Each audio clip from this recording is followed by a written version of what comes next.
Hi, my name is Brandy, and I had a friend that posted the other day, would you, it was just like a question, for everybody, but would you show yourself the worst side of you on Facebook? Would you post a picture, or I believe was, would you post a picture of yourself at your worst? So I'm going to do a little better than that. I thought about that when I was in the shower earlier, and I thought, you can be anybody you want to be behind the screen, behind the computer. You can be whoever you want to be in front of whoever you choose. And you can make people believe that. And you can even begin to believe it. So I want to tell you a little bit about me and who I am and at my worst. You guys know what I look like with makeup on. You know what I look like healthy and feeling well. You know what I look like. I mean, some of you guys have been my friends for 5 years now. But I'm going to tell you a little about me and where I came from. And why I do the things that I do. I grew up in a completely dysfunctional family. And when I say dysfunctional, I mean completely off the wall dysfunctional. Was everything. Fear was instilled in me on a daily basis. Whether it was beating my mother completely to death almost, or choking her until she passed out in front of me, making me watch these things from a tiny age, showing me the control that this alcoholic, he was a brutal alcoholic, and with any alcoholic there comes violence. And there comes control. And when he wasn't when he wasn't drinking, it was different. But he was always drinking, and that was the problem. And each time we would try to get away, he would find us, and he would bring us back. And he would instill more fear. And when I was 2, I watched my father get shot in front of me. My grandmother was holding me, and she shot him in the heart. He lived, and it just terrified him even more. Everyone was terrified of him. So we continued to be brought back over and over and over until finally, he he started telling my mom that he would kill us if she tried to leave again. As I got a little older, the threats started getting more real. When I didn't do something that he thought that I should be doing, or when I didn't listen to him or pay attention, or I would keep watching a cartoon and not hear him saying, he would come in with a kitten, and because I've rescued animals my whole life, and he would rip the head off, and he would put it down on me, and he would say, "That's your fault. If you would have listened, you would have been listening, that wouldn't have happened." And I remember trying to put that head back on. I know what fear is. I know what it means to fear someone, to be scared so badly that you can't even breathe. So when people tell me, get past your fears, this is a great opportunity, or this is, you got to get past your fears, you have no idea what my fears are.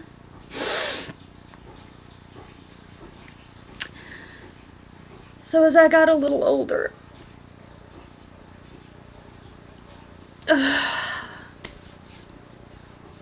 he knew that tore my heart out. He knew that I didn't want that to happen again, but yet he kept doing it over and over, and he would get mad, and he would just kick these cats or do these things to make sure that I knew that he was God. He could take life, or he could leave it.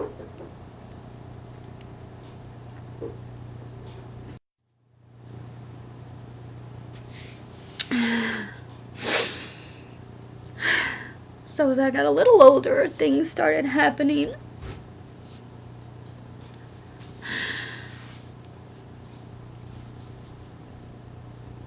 And of course, when things start happening to children or as children, there's always threats made. And his threat to me was that he would kill my mother if I ever said anything. That terrified me even more because I knew how badly he hurt her and how scared she was of him. And that her life was now in my hands. If I didn't pay attention, if I didn't listen, if I didn't, So I grew up knowing fear inside and out. I grew up living with Satan himself.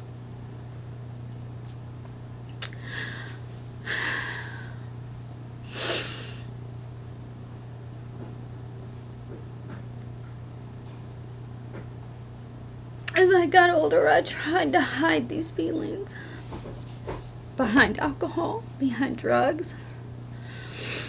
Any way that I could suppress them, any way that I could just feel better, that I could not feel fear, that I could feel something, just feel something.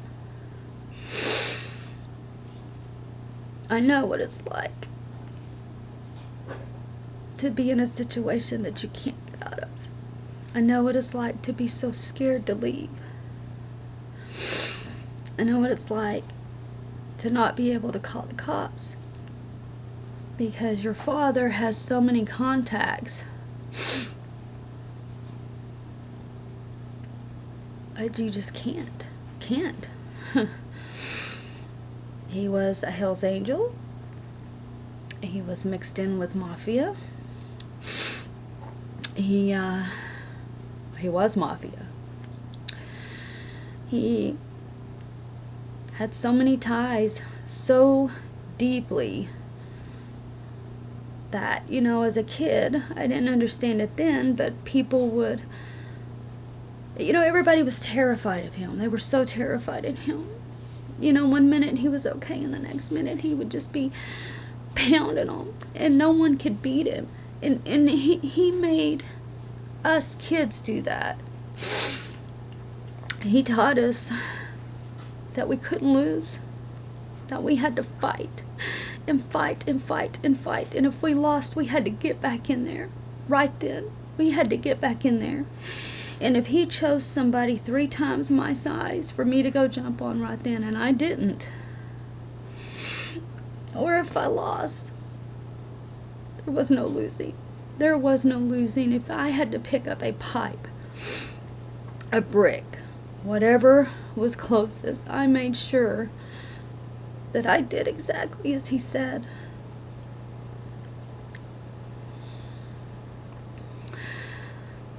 We were made to do that for years. There was no losing. There was no less than what people thought of him. Everybody had to be scared of him. All of our friends had to be terrified of us. That's not a way to raise a kid. He thought it was cool. Most alcoholics are abusive. I don't really know any that are not. And you can't get away from them sometimes, no matter how hard you try. Without suicide or without homicide. And a lot of people are in that position now, and that's why I reach out, because I know what it's like to be there. I know all too well the fear. So as I grew up and I got away from him finally, we finally were able to get away from him.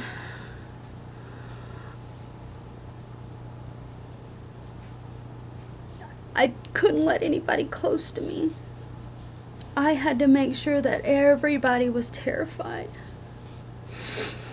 Because if I didn't let anybody get close to me, then I couldn't get hurt. I would never have a husband like that. You know, nobody could ever scare me again. Nobody could ever hurt the things that I love or take life away from something because of something that I did or did not do. There's so much more to the story, but I just want to scratch the underground surface because I want you to know why it is that I do what I do today. I try to look at people or hear people talking. I reach out to people. I know the signs. I see the fear. I can smell the fear. I can taste the fear. I know when someone's being abused and when someone's trying to hide and when someone's scared and when someone's, I know all the signs. I know it from my mother's point of view. I know it from a child's point of view.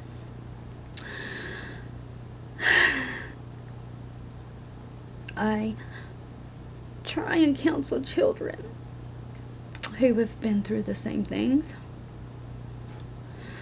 so that they too won't end up on drugs or end up trying to commit suicide like I did more than once. I was so numb at one point that I picked up a loaded gun. They were playing Russian roulette,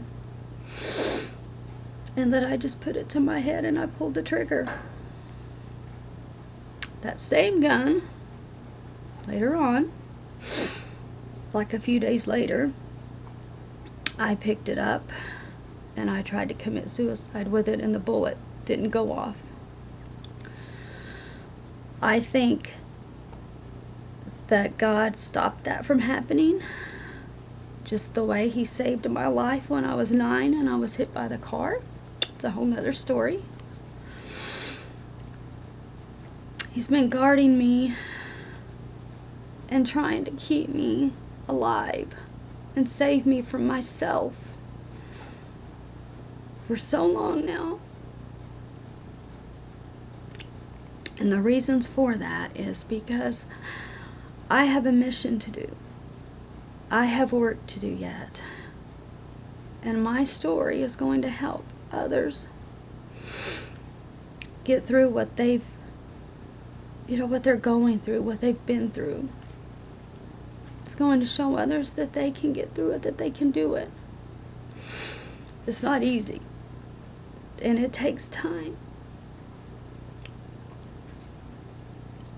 But it's possible.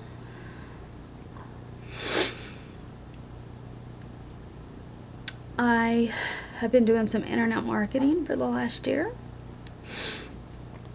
I have done more studying and more videos and more just trying to figure it all out than anything. I have listened to a lot of people. I believed a lot of people.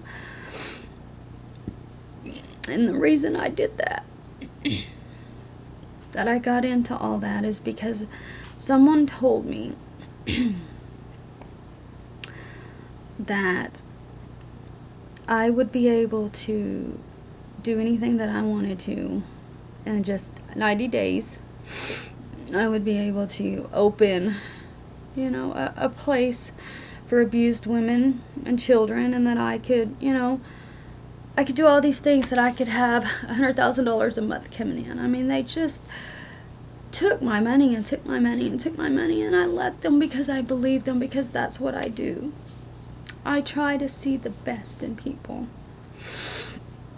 I try to listen to what people have to say. A lot of people, like I said in the beginning, they lie. They get behind the computer and they want to be somebody else. But we've all got stories. Nobody's that perfect, And so I spent my savings in this stuff, and I say my savings, we had just saved all this back up again. We tried to do mission work in 2010 which we were robbed in the Caribbean. I'd be happy to tell you about that story, where they stole a lot of money. They stole a lot from me that night. But they brought back that fear that I haven't felt in so many years. And it took me 4 years to get past that, to where I wanted to start doing that again.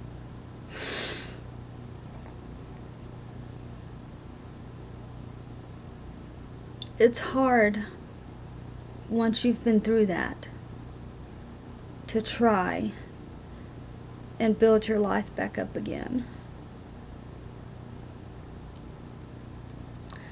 And try to forget. It's hard to forget. You have to forgive, because if you don't forgive, what good's it doing?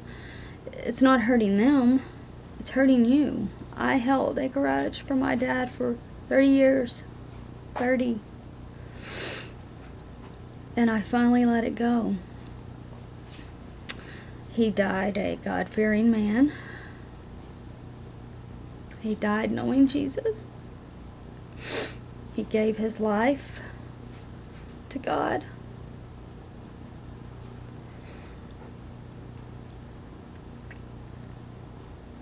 And I'm happy for that, because in the end, that's our job. It's our job to teach people that no matter what they've done, that God forgives. That God loves them as much as he loves us. And sometimes that's hard.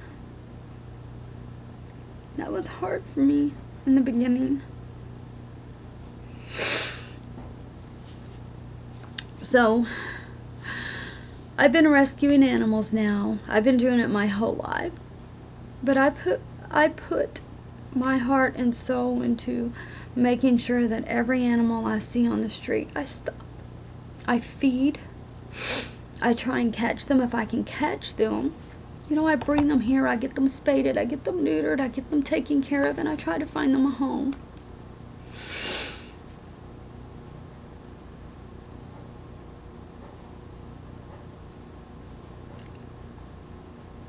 I have 30 plus animals right now waiting for homes. I have animals trying to get in. If they're brought out here and they're dropped off, then I take them. I can't say no. I wouldn't say no. But it's come to a point now where I need help with these guys. And that's another story. But I want you to know why it is that I'm always trying to help people. And I'm always asking or putting out there in the groups, if anybody, needs to talk, or if anybody's been abused, or, sometimes I just come straight out and say it. It's because I've been there. It's because I know. I know. I'm not going to judge. It's not my place to judge you. If I judge you, I'm going to be judged. It's God's place to judge you. Whether you're a believer or not, you're still going to get judged. God will have his day. And it's coming soon.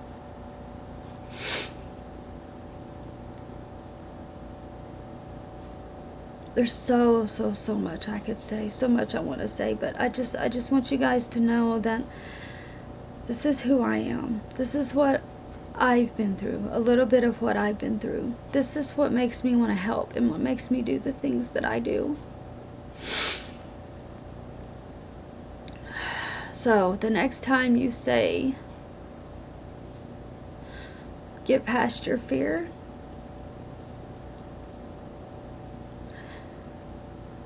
you better know what my fear is.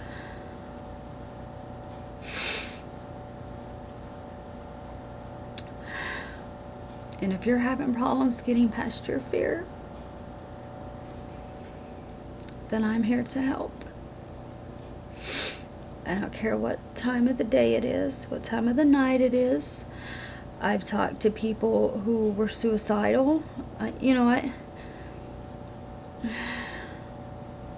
been there. I've been there. I know. I know what it's like to feel like you have nothing to live for. That no one would miss you. That if you just take your life, nobody else's will have to end. I know. And I'm here. If anybody, I don't care how old you are, I don't care if you're a man, a woman, or a child, if you need someone to talk to, you get a hold of me. Because you're worth it. You are loved. You are appreciated. You are here for a reason. My reason is to help others in the same situation, because I've been there, not because I've picked up a textbook and it says this is how you should talk to somebody, or if somebody's been through this, then this is how they're supposed to feel, because that's a crock of shit. Pardon my language. But that is the biggest crock. I have been through so many. Oh my gosh. I could have wrote the book. I'm here. If anybody needs me, I'm here. I'm going to be doing a separate video on the animal rescue, and I have a fan page that I'd like for you guys to like, comment on, and help me spread it around, because right now it's in jeopardy of being closed. And these animals, they will have to be euthanized. If I don't figure this out, they're gonna have to be euthanized. And I can't stand the thought of another animal dying because of something I did or didn't do right. So I'm reaching out, because it's the only chance, it's the only hope that I have, is getting this out there to you guys. I mean, if everyone would just donate $5 and pass it on, it would go so far, so far.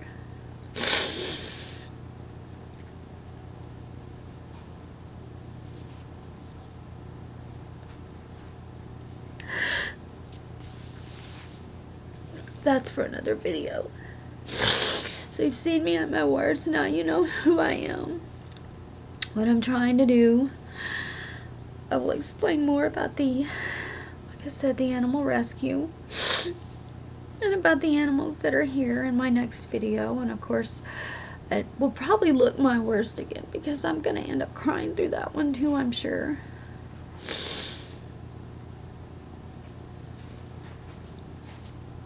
Okay guys, thank you for listening. I don't know how long this is going to be up, but